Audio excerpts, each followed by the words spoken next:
মানবতার কল্যাণে অসহায় দরিদ্র মানুষের পাশে দাঁড়াতে দুপচাঁচিয়ায় আহত জুলাই যোদ্ধাদের উদ্যোগে শীতবস্ত্র বিতরণ করা হয়েছে।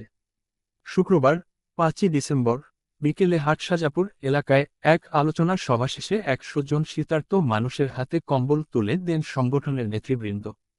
আহত জুলাই যোদ্ধা দুপচাঁচিয়া শাখার আহ্বায়ক কাজী ইলিয়াস কল্লোর সভাপতিত্বে অনুষ্ঠিত সভায় বক্তব্য দেন ব্যবসায়ী আয়েত আলী।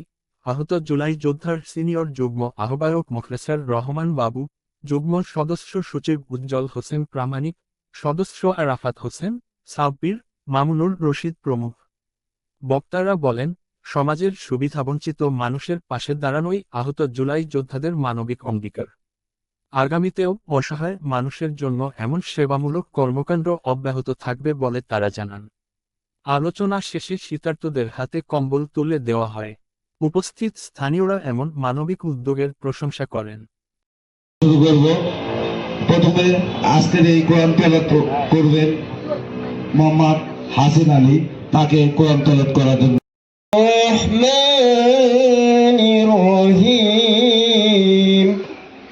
مالك يوم الدين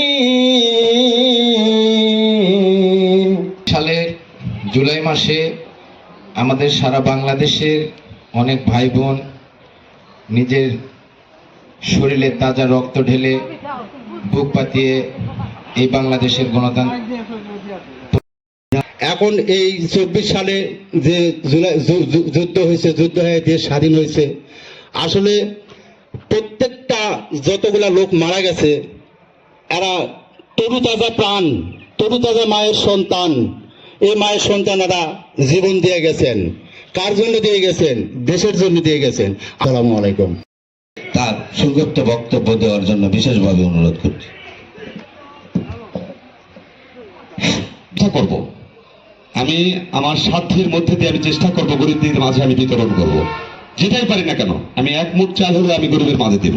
আমি নিজে যখন খাই, সন্তানদের যখন খাওয়াই, তখন আমার প্রত্যেকটাই সময় মনে হয় যে আমি কিছু মানুষকে তাদের মুখে যদি দিতে পারি। আপনারা আমার জন্য দোয়া করবেন এবং আগামীতেও এরকম আরো ভালো কিছু করে আপনাদেরকে দেখাবো। এই বলে আমি আমার কথা বক্তব্য শেষ করছি। আসসালামু আলাইকুম।